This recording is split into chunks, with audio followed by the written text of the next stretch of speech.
We've measured the energy of the room, the energy around people's bodies. We've measured the energy centers of their bodies.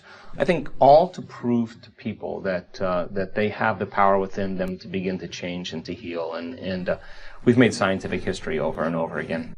Over 80% of people that are in a depression study that are given a placebo, that's 4 out of 5 people, respond to the placebo as well as they do to the antidepressant. Now, that means then that if a person, when they do a brain scan on them before the study and a brain scan after the study, and there are physical changes in their brain just by taking a placebo, it means they're making their own pharmacy of antidepressants by thought alone.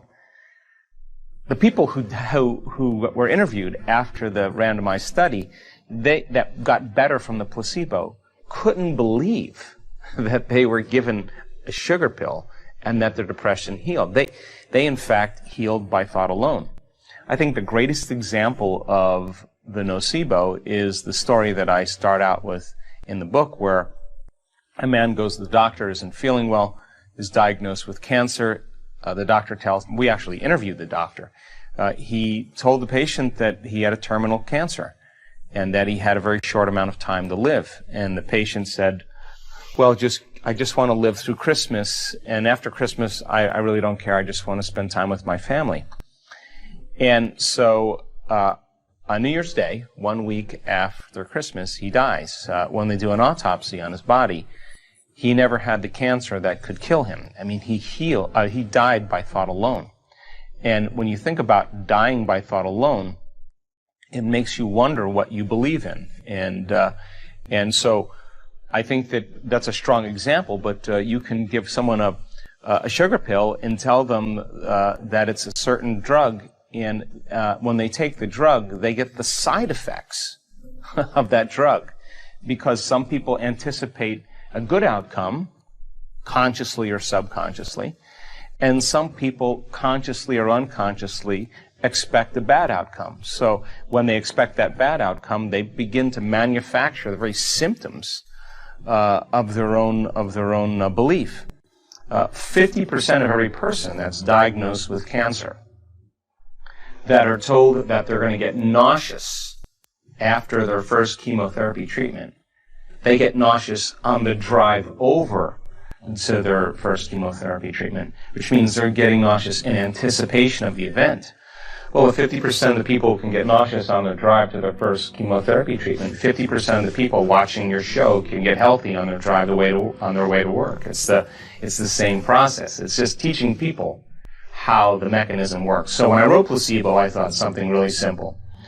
If I understood the science behind how the placebo works, and there is a science behind it, people make their own dopamine by thought alone, their own antidepressants, their own morphines, and all these placebo studies. Once people understand the principles of it, can you teach them how to do the same exact thing? In other words, instead of relying on some external substance, like a pill that has no efficacy, no drug in it, that pill represents a symbol of possibility. Can you teach a person how to, instead of put their belief in something known, put their belief in an unknown, and begin to change their biology every single day so that unknown becomes a known? And it turns out it's absolutely teachable. Well, Beecher was one of the first people in the Western world to show that people can begin to manufacture their own morphine by thought alone. And Beecher was a physician in World War II that was on the front lines, and he ran out of morphine to do his surgical procedures. So between him and a few nurses, they conjured up a way to give the soldiers an injection of saline. It was nothing more than salt. And when they made it more of a ritual, where they told them that we have the drugs, here's what's going to help you, and they gave them the suggestion that they were going to get the real substance, Beecher was able to perform all of his surgeries without any morphine, and the soldiers reported very little pain during the process. So that sounds mysterious. It sounds like it's impossible, but it's in fact the truth. And when people begin to really wrap their mind around this, I begin to wonder how effective real medication is. Because maybe we're just conditioned into putting our faith and belief in something outside of us, and a pill is something that we associate with whatever condition we're trying to heal. They used to say that genes create disease. That was something that was stated in the turn of the century, turn of the 19th century. And then all of a sudden science came along and said, we lied. Genes don't create disease. It's the environment that signals the gene that creates disease. Less than 5% of the people on the planet are born with genetic conditions. The other 95 are created by lifestyle and behaviors. Think about it. 2 identical twins sharing the same exact genome. One dies at 55, the other one dies at 82. Same genome, different environmental experience. So, all of a sudden now, if the environment signals the gene, and the end product of an experience in your environment is called an emotion, the next question is, can you signal the gene ahead of the environment? And the answer is absolutely yes.